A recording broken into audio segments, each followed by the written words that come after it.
Hello all, welcome to this course on time series modeling and forecasting using R.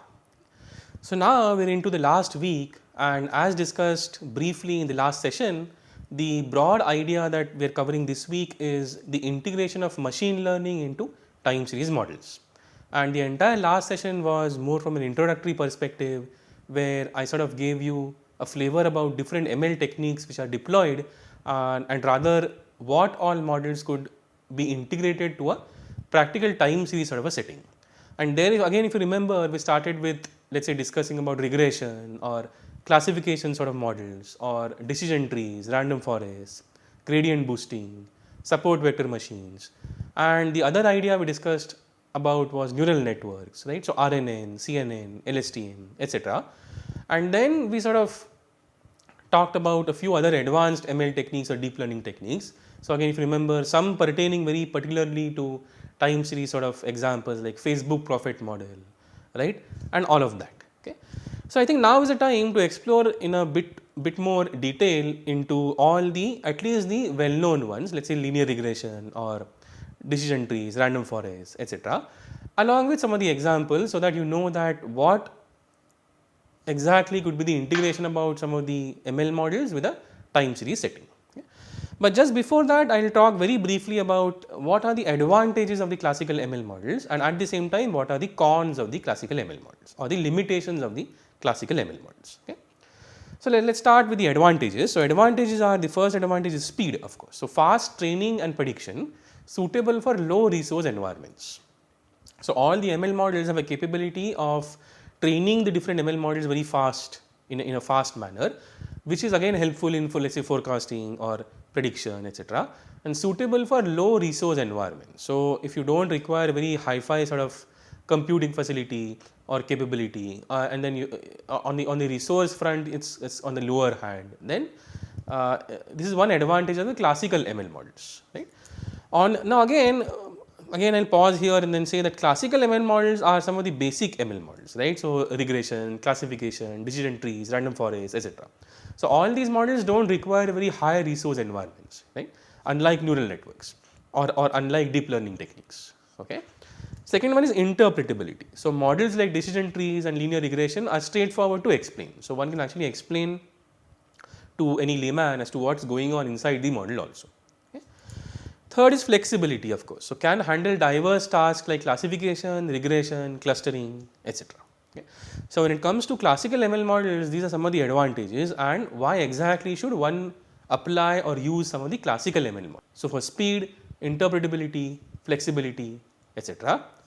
But on the other hand, of course, what are the challenges or limitations of all the classical ML models? First one is feature engineering dependency. So performance hinges on quality of features. So feature engineering is a very important idea, where feature engineering is a task where one chooses the appropriate features. So again, as discussed in the last session also, that what do you mean by features? So features are nothing but all the variables or all the inputs that are fed inside the ML model. So of course, one should choose the appropriate features very carefully, and then this step is called as feature engineering. And then in general, feature engineering dependency is always there. So performance hinges on quality of all the features. Then second is data stationarity. So many models assume that the data is stationary, requiring pre-processing steps like differencing, etc. Right? So again, all these classical ML models require the idea about stationarity. So if the model is not stationary, then one has to difference it number of times, one has to transform it a number of times, etc. So many models assume that the data is stationary, requiring pre-processing steps like differencing, etc. And third limitation is scalability. Some models like KNN, etc., struggle with very large data sets. So by the way, KNN is K nearest neighbors, right? Some models like KNN struggle if the data sets go beyond a certain limit or for very large data sets. Okay?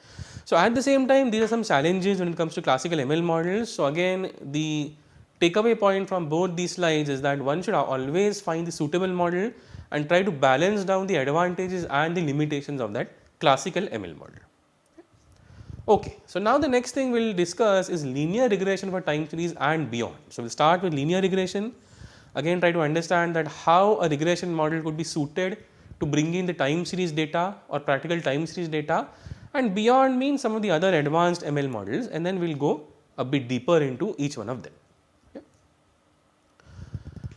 Alright, so we will start with a bit of an introduction about the linear regression setting in general. So, linear regression models the relationship between a dependent variable, let us say yt in this case, and one or more independent variables xt by assuming linearity as follows. So, I think this slide is just a very basic introduction about a usual sort of a or rather a standard linear regression model.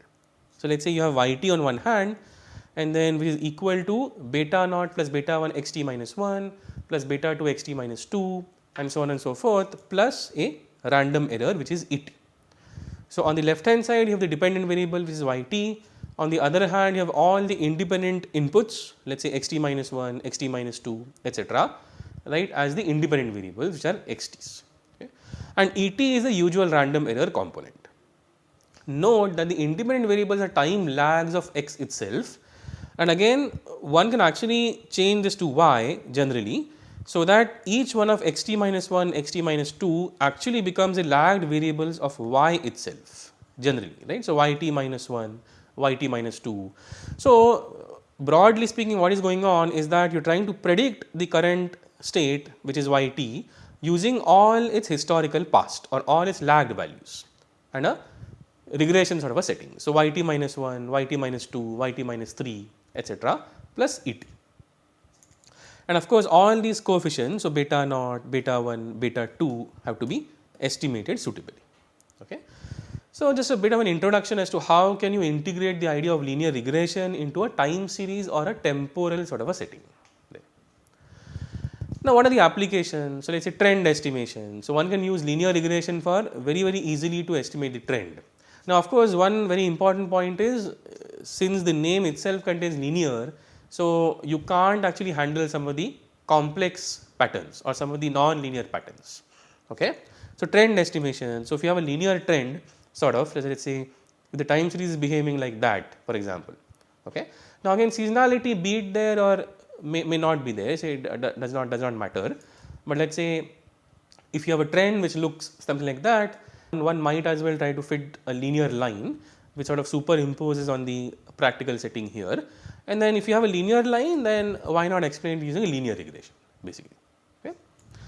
Then the second application could be capturing some seasonal effects via dummy variables or engineered features.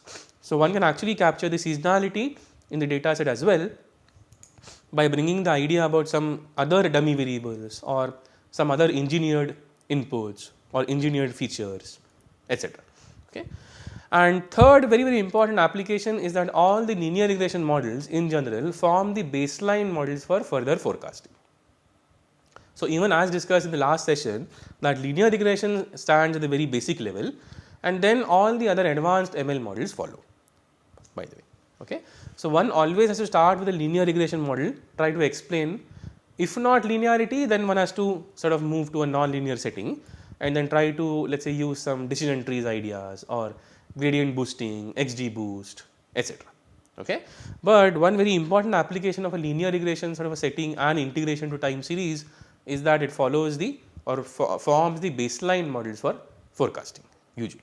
Okay. So, I think this one slide would give you some idea about what do you mean by this term called as feature engineering, right. So, again feature engineering means that how do you choose the features carefully or how do you pick the features carefully or how do you sort of engineer all the inputs or engineer all the features. Okay. So, this entire exercise or entire idea is called as feature engineering, which is a very important part of any ML exercise or any ML technique in general. Okay. So, the first one is called as lagged features. So, what do you mean by that? So, lagged features means its own lagged values as seen even before, right. So, the first point could be create lagged versions of the target variable itself. So, if the target variable or the dependent variable is yt, then why not have all the features which are nothing but the lagged versions of the target variable itself, let us say yt minus 1, yt minus 2 etc. One small example in this regard could be let us say if you want to forecast the temperature, right. So, if yt is a temperature then one can actually involve features like its own lagged values, let us say yt minus 1 which simply denotes the yesterday's temperature. So, what you are forming or what you are having as inputs for the ML model are nothing but the prior or historical values of the target variable itself.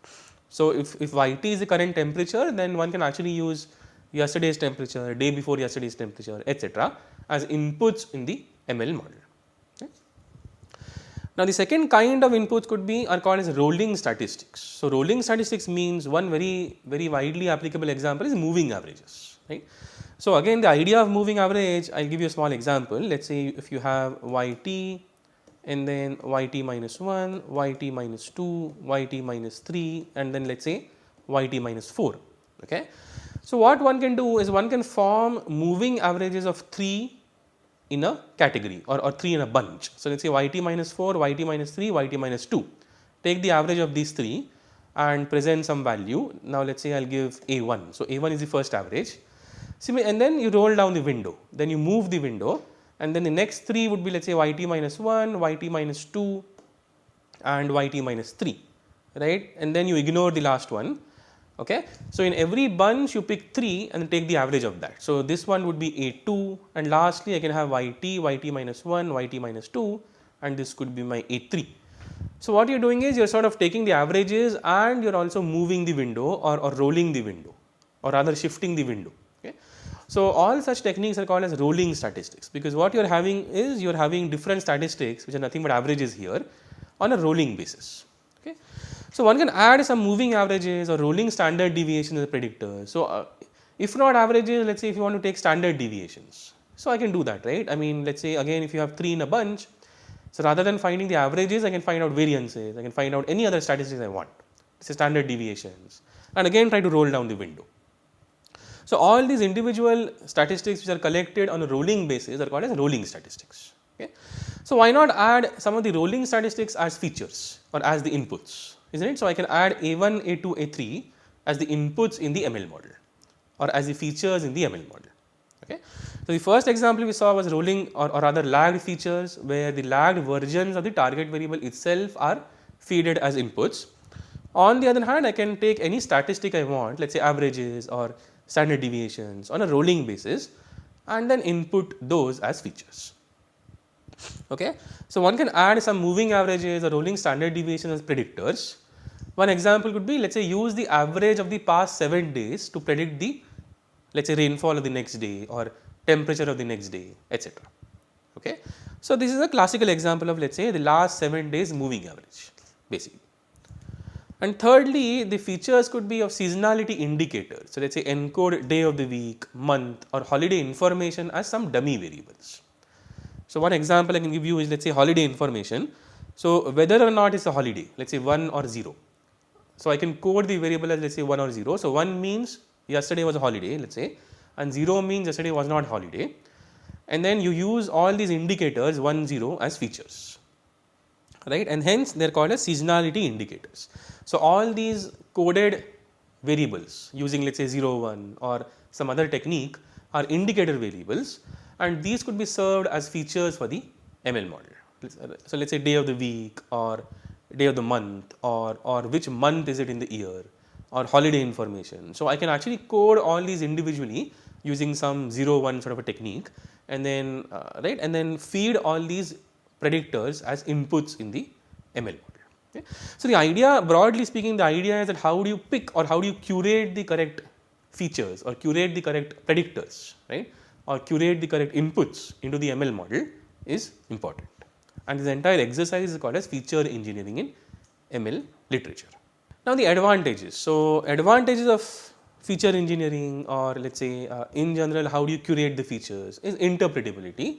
So, coefficients provide clear insights into the influence of predictors, right. And second could be efficiency. So, computationally inexpensive for large data sets. By the way, these are advantages for linear regression. Okay. So, once you have chosen linear regression, once you have curated the features, done the feature engineering exercise, what are the advantages of the linear regression model, right. First is interpretability, that all the estimated coefficients provide some clearer insights into the influence of predictors. So, one can actually see that how each and every predictor or how each and every variable influences the overall output or influences the overall model. And second is efficiency. So, computationally inexpensive for even large data sets, right. I mean, the entire model is explainable. So, it's quite not a black box kind of a model per se, right. So, computationally inexpensive, you do not require any high resources, right, even if the data set goes outside a certain limit, you can still fit a linear regression very, very cheaply. But again, at the same time, what are the limitations of linear regression? Of course, the first very important limitation is assumed linearity, which may not hold in complex time series examples. Okay? So, if you have a really complex sort of a setting, then again, of course, as discussed even in the last session or a short while back, that linearity might go for a toss, and then you have to go with some of the advanced ML models or deep learning techniques, etc. Second is any of the linear regression exercises or models are really sensitive to multi-collinearity between features, for example, overlapping lags. So, the idea about multi-collinearity is what? So, multi-collinearity means that let us say if any of the predictors, so let us say x1 and x2 are two predictors and these are highly correlated, then we have a situation which is called as multi-collinearity, right. So, you have y on one hand, which is the response variable, and let us say any of the two predictors are highly correlated, then that can pose a problem, because let us say I will give you an example. Let us say y could be age of a person and let us say x1 could be weight of a person and xt could be let us say height of a person. Okay? And the exercises depending on or based on the weight of the person and the height of the person, how do you sort of predict the age of the person, right. But in general, weight and height might see some high correlation, right. I mean, let us say if weight is more or other height is more, then weight could be more, something like that. So, one can actually assume some high correlation among the weight and height features, and then this problem is called as multi-collinearity. Okay. So, linear regression is quite sensitive to multi-collinearity between features, and one has to take care of that. Okay. And thirdly, even as discussed in the first point here, that cannot model any non-linear relationships effectively. So, of course, linear regression can't be used to model any non-linearity in the time series structure. Okay. So, even though the linear regression model is easy to understand, easy to sort of deploy and so on and so forth, it comes with its own limitations also. A small example, so let us say forecasting stock prices. So, what is the objective? So, objective is to predict the next day's closing price of a stock based on some historical data. So, let us say if you want to predict the next day's closing price of a particular stock based on some past data or historical data, I can actually use a linear regression sort of a setting. Okay. Now, what could be the features that go inside the model? So, some of the features could be let us say previous closing prices. So, as discussed a couple of slides back, one can actually use some lagged variables or lagged values of the variable itself. So, yt minus 1, yt minus 2, yt minus 3, etc.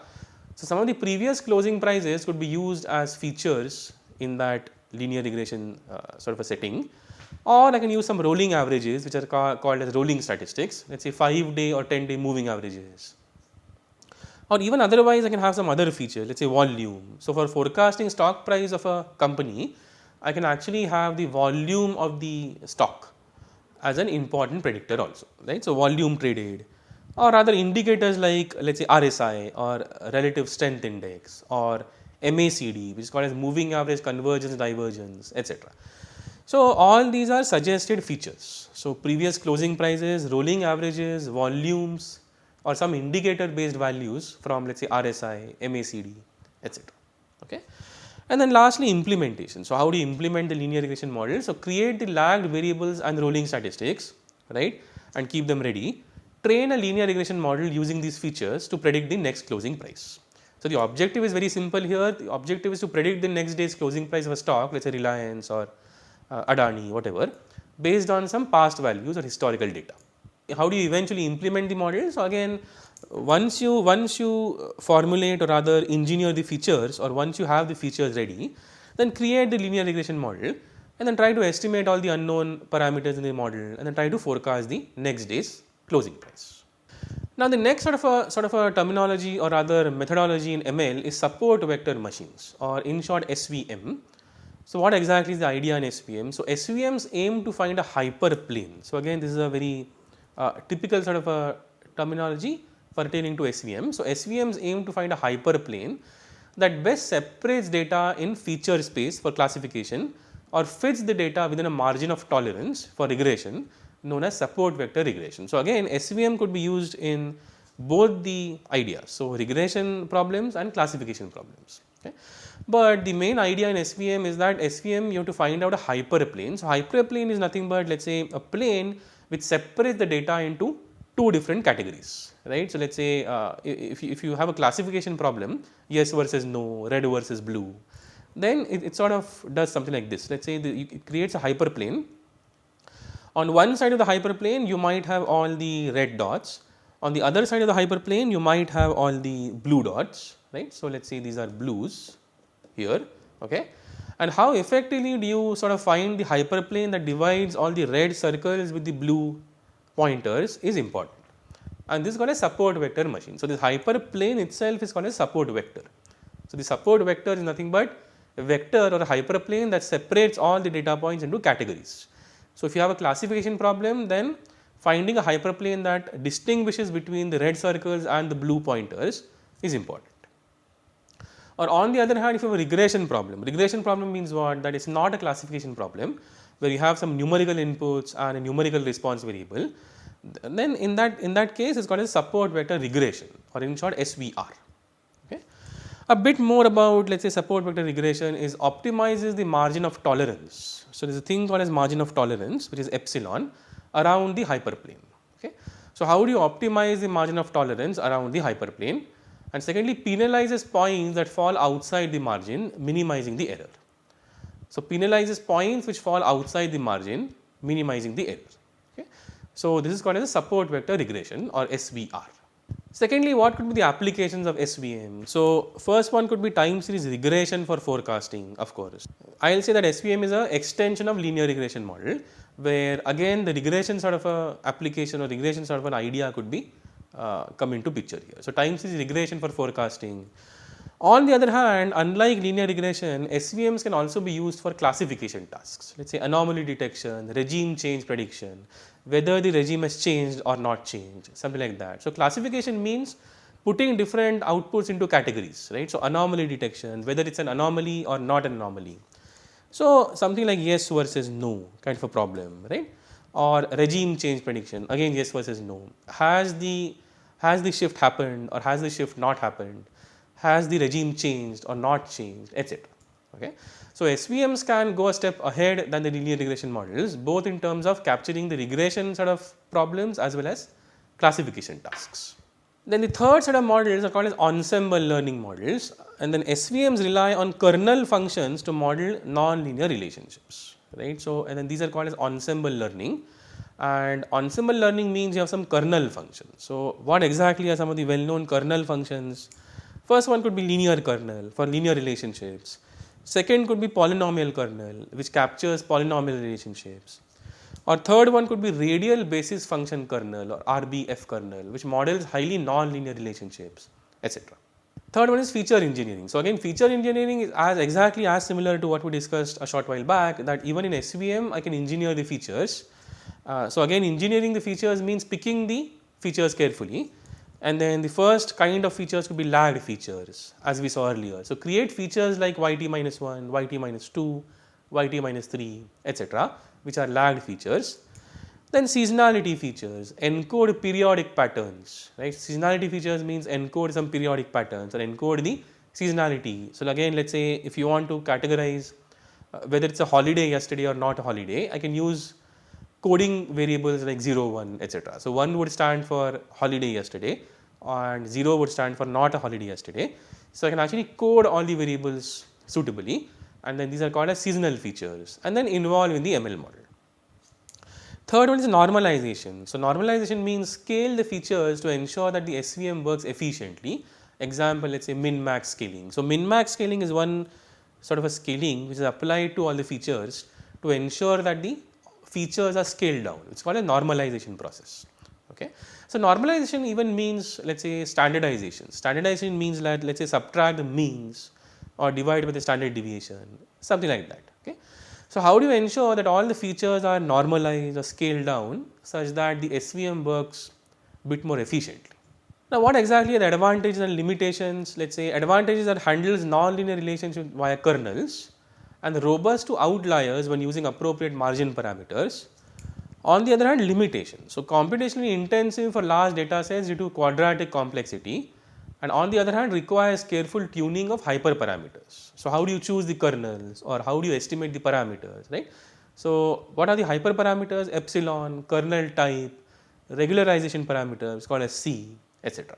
So all these have to be handled really carefully when it comes to, let's say, the limitations of SVM in general. Now the next one could be random forest. So random forests are nothing but ensemble models that build multiple decision trees or random subsets of data and aggregate their predictions, let's say usually via averaging for regression or majority voting for classification. So random forests are nothing but some ensemble models that combine several different decision trees. So let's say individually if you have multiple decision trees, and if you want to combine all these decision trees, then the category of an ML model that we get is called as a random forest model.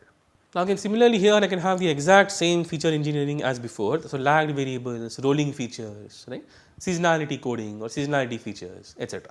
So here I can add dummy variables for day of the week, month of the year, holidays, etc. Again advantages: handles nonlinear relationships well and interactions naturally, robust to overfitting when many trees are used, does not require extensive pre-processing or normalization. At the other hand, what are the limitations? So struggles with extrapolation, computationally expensive for large data sets or many trees. So if you want to have an ensemble of really large number of trees, then that can go out of hand. So computationally expensive for large data sets or integrating or combining many trees, and can become less interpretable with increasing complexity. So again these are some advantages and limitations of random forests in general. Applications, what are the applications? So time series forecasting using lagged variables or engineered features, feature importance analysis to identify key drivers in the data, anomaly detection by modeling residuals, etc. And then hyperparameters. So as discussed a short while back, what exactly you mean by hyperparameters? So let's say number of trees. So how do you decide on the number of trees? So more the number of trees improve robustness, but increasing the training time. Maximum depth. What do you mean by maximum depth? So control the depth of each tree to prevent overfitting. So depth of each tree means that how many nodes or how many layers does each tree have. Okay. And thirdly, of course, number of features. So determines the subset of features used for splits. So one has to actually control all these hyperparameters carefully and then create the random forest in general. And lastly, I have a very small table which is called a comparative analysis of all the models we discussed today. So linear regression, SVM, and then random forests. In terms of complexity, interpretability, non-linearity, feature engineering, computational cost, and handling large data sets. So, probably I will not read each and every cell here, but just to give an example, let's say linear regression is low in complexity, high in interpretability, but at the same time low in computational cost, and it can actually handle some large data set excellently. On the other hand, let's say SVM. So what are the features of SVM pertaining to all these categories? Let's say medium to high complex, then medium interpretability, but at the same time it cannot handle large data sets, so it says poor here. And lastly, random forest. So medium complexity, low to medium interpretability, excellent non-linearity. So again, you have to balance around, right? So let's say linear regression is really poor to handle non-linearity. At the same time, SVM or random forest can handle non-linearity quite well, right? And then let's say feature engineering is very critical for linear regression, very important in SVM, but not so important in random forests. And computational cost is low for regression, high for SVM, medium for random forest, etc. Okay.